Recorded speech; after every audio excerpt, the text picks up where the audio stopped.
জলগতিবিদ্যা বইয়ের চ্যাপ্টার 1 এর প্রথম যে আমরা প্রশ্নটা দেখব, এখানে বলছে কিউ একটা ভেক্টর দেওয়া আছে, এটা ভেক্টর চিহ্ন আমরা জানি ইকুয়াল 3y²i, এটাও ভেক্টর চিহ্ন, এটাও ভেক্টর চিহ্ন, -6xj প্রবাহের ক্ষেত্রে 1 1 বিন্দুগামী স্রোতরেখার সমীকরণ নির্ণয় করো। আমাদের স্রোতরেখার সমীকরণ নির্ণয় করতে হবে, বিন্দু দিয়ে দিছে 1 1।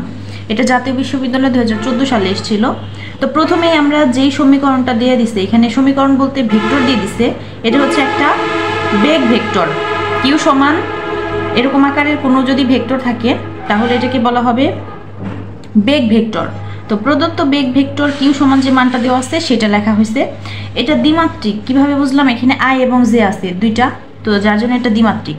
দ্বিমাত্রিক স্থানাঙ্কে বেগ ভেক্টর কিউ সমান ইউআই প্লাস ভিজে এর সাথে তুলনা করে পাই। এটা হচ্ছে আমাদের বেগ ভেক্টরের প্রমাণ আকার। তো এটা হচ্ছে প্রমাণ আকার, এটা আমাদের দিয়ে দিছে। এটার সাথে এটা যদি আমরা তুলনা করি তাহলে আমরা দেখতে পাই এখানে আই আছে ইউ এর জায়গায় আছে 3y², তার মানে ইউ সমান 3y², আর ভি এর জায়গায় এখানে প্লাস আছে কিন্তু এখানে আছে মাইনাস, তার মানে মাইনাস সহ চলে যাবে, আর ভি এর জায়গায় হবে -6x। এই যে, তো এটা আমরা এটার সাথে এটা তুলনা করে পেলাম। এখন আমরা জানি স্রোতরেখার সমীকরণ, এই সমীকরণটা আমাদের অবশ্যই জানতে হবে। এই সমীকরণ দিয়েই কিন্তু আমাদের মানে এই সেম কোয়ালিটির অনেকগুলো অঙ্ক আছে, সবগুলো আমরা সেম সূত্র দিয়েই করতে পারবো। তো আমরা জানি স্রোতরেখার সমীকরণ dx/u = dy/v, এটা আমাদের সমীকরণ দ্বিমাত্রিক ক্ষেত্রে। যেহেতু দ্বিমাত্রিক তাই দুইটা, আর যদি ত্রিমাত্রিক হইতো তাহলে এখানে dz/ এখানে হয়তো w বা যাই হোক কিছু একটা। তো এখন ইউ এর জায়গায় ইউ এর যে মানটা আছে সেটা দেওয়া হয়েছে, আর ভি এর জায়গায় ভির যে মানটা আছে এখানে সেটা দেওয়া হয়েছে।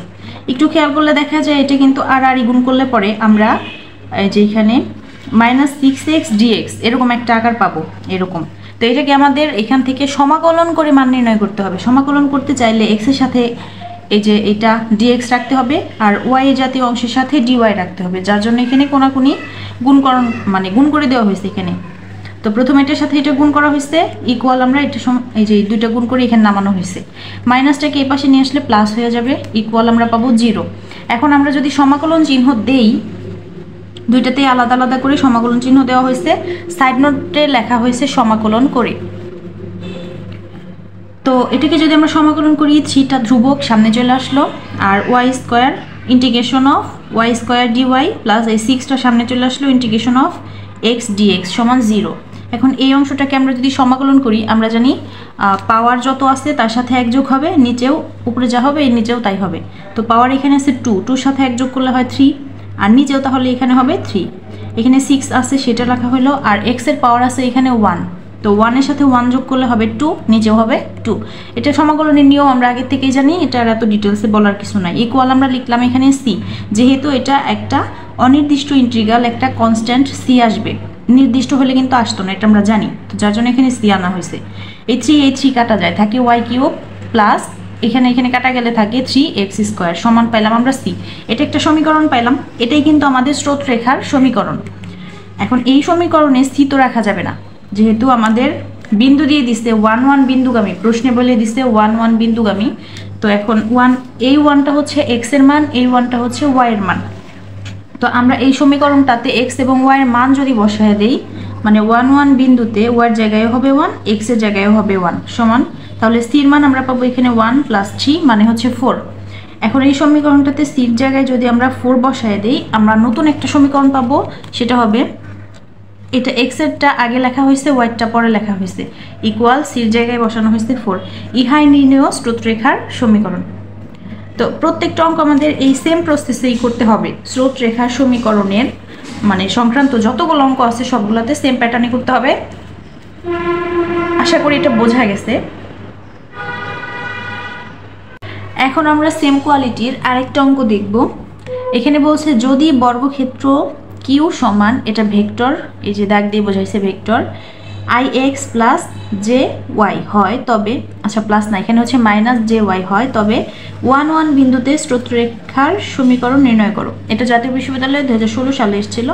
তো শুরুতেই আমরা এখানে যেই বেগ ভেক্টরটা দেওয়া আছে সেটা লিখব। তো প্রদত্ত বেগ ভেক্টর এখানে যা আছে লেখা হয়েছে, এটা যেহেতু দ্বিমাত্রিক, দুইটা মাত্রা, তো দ্বিমাত্রিক স্থানাঙ্কে বেগ ভেক্টর কিউ সমান I U plus J V, এর সাথে তুলনা করে আমরা পাই ইউ সমান হচ্ছে এখানে আই এর সাথে যে অংশটা আছে, এই যে আয়ের পর ইউ, আয়ের সাথে অংশ আছে ওইখানে হচ্ছে এক্স, তো ইউ সমান আমরা লিখতে পারি এক্স আর ভি সমান আমরা লিখতে পারি মাইনাস ওয়াই। এখন আমরা জানি স্রোতরেখার সমীকরণ dx by U equal dy by V, এটা হচ্ছে স্রোতরেখার সমীকরণ। এখন ইউ এর জায়গায় বসাই দিতে হবে ইউ এর মান, আর ভির জায়গায় বসাই দিতে হবে ভি এর মান। এখানে ইউ সমান এক্স আছে, এখানে এক্স বসানো হয়েছে, ভি সমান আছে মাইনাস ওয়াই, তাই এখানে মাইনাস ওয়াই বসানো হয়েছে। এখন ওই ইয়া করতে হবে কি, এটা কিন্তু আর গুণ করলে হবে না, এটা কি আছে dx বাই এক্স আছে আর dy বাই ওয়াই আছে, এক্স এর সাথে এক্স কে রাখতে হবে, ওয়াই এর সাথে ওয়াই কে রাখতে হবে, আর গুণ করলে কিন্তু অন্যরকম হয়ে যায়, এক্স dy হয় মাইনাস ওয়াই dx হয়, এটা হবে না। তো এইভাবেই রাখতে হবে যেভাবে আছে, মাইনাস আছে, মাইনাসের এই পাশে নিয়ে আসবো আমরা, প্লাস হয়ে যাবে, dy বাই ওয়াই হবে সমান 0। আমাদের সমাকলনের যে নিয়ম আছে সেই নিয়মে আমরা সমাকলন করব। এখানে সমাকলন চিহ্ন দেওয়া হয়েছে দুইটার ক্ষেত্রে, এখানে dx বাই এক্স আর হচ্ছে dy বাই ওয়াই প্লাস আছে। এখন সমাকলন যদি করে দেই, আমরা জানি dx বাই এক্স মানে হচ্ছে লন এক্স সমাকলন করলে, আর এটা হবে লন ওয়াই। যেহেতু এখানে দুইটাই লন আসছে তাই কনস্ট্যান্টে আমরা একটা লন আনবো, লন সি। তো এরকমই আনতে হয়, যদি সবগুলো এরকম লন আসছে যার জন্য কনস্ট্যান্ট তো যে কোনো কিছু নেওয়া যায়, কনস্ট্যান্ট মানে ধ্রুবক, যে কোনো কিছু নেওয়া যায়, প্রয়োজন অনুসারে নিতে হয়। এখানে যেহেতু লন আসছে যার জন্য এখানে লন সি নেওয়া হয়েছে। এখন আমরা জানি লন যদি প্লাস আকারে থাকে, এটা কি একটা লন লিখে লনের সাথে যে অংশটা এটা গুণ করে দেওয়া হয়, তো প্লাস আছে বলে এখানে এক্স ওয়াই হলো, লন এক্স ওয়াই সমান লন সি। এখন উভয় পাশ থেকে লনটা উঠাই দেওয়া হলো, থাকলো শুধু এক্স ওয়াই সমান সি। এটাকে দিলাম আমরা 1 নং সমীকরণ, কারণ আমাদের মান বসাইতে হবে 1 1 বিন্দুতে। এখন 1 1 বিন্দুতে তাহলে এই 1 নং সমীকরণে এক্স এর জায়গায় 1 1 বিন্দু মানে এক্স এর মান 1, ওয়াই এর মানও 1, তো এক্স এর জায়গায় 1 বসানো হয়েছে, ওয়াই এর জায়গায়ও 1 বসানো হয়েছে, সমান সি। গুণ করে দিলে হয় 1, তার মানে সির মান আমরা পেলাম 1। এই 1 নং সমীকরণে সির জায়গায় যদি আমরা 1 বসাই দিই, তো 1a সি সমান 1 বসাই, তাহলে আমরা এক্স ওয়াই সমান পাবো এখানে 1। এই যে আমরা নতুন যেই সমীকরণটা পেলাম এটাই কিন্তু নির্ণেয় স্রোতরেখার সমীকরণ।